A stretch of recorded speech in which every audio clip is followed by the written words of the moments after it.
বিসমিল্লাহির রহমানির রহিম। পরম করুণাময় ও দয়ালু আল্লাহর নামে। ওয়াকাআইয়াম মিন দাব্বাতিন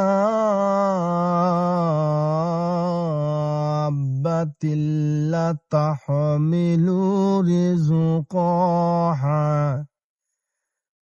আল্লাহু ইয়ারযুকুহা ওয়া ইয়্যাকুম ওয়া হুয়াস সামিউল আলীম।